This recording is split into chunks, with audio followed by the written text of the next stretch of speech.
tithing is a question that is raised a lot by people. I get that in my own parish.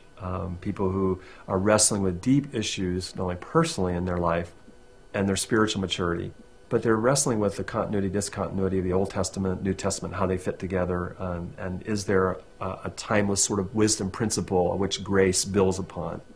Where I go when people ask me that question about should I tithe, tithe simply means a tenth portion. We know in the Old Testament there were different portions, a different governmental structure. So I don't think we should be dogmatic or legalistic. I think we should avoid those perilous sort of toxicities that are reductionistic or are not faithful to the dynamic of the storyline of Scripture as we see it. But I would say in pastoral counsel with someone who's a sincere believer who wants to honor God, I would go, first of all, to who God is. I think if we're going to navigate this with faithfulness, with grace, we understand that made in the image of God, God is an outpour, God is a generous God. Intrinsic to our created being and our new creation being is that we are outpours.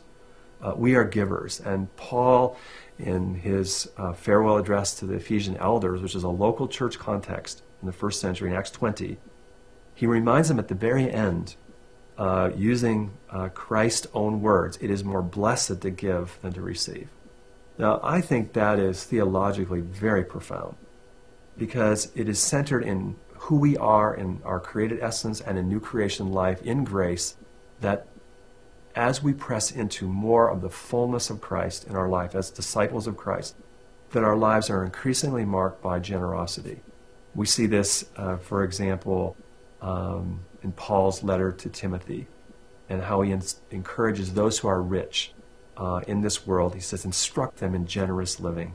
To be generous in all dimensions in grace is one of the greatest marks of true gospel life and Christian faith.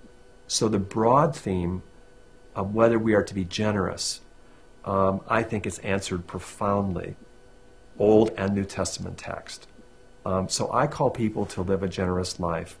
And I would start in the Old Testament. I would look at Proverbs 3. I think Proverbs 3, 9, and 10 set the stage for a wise, righteous life. And where Proverbs 3, God says for us that we are to honor God in a worshipful life.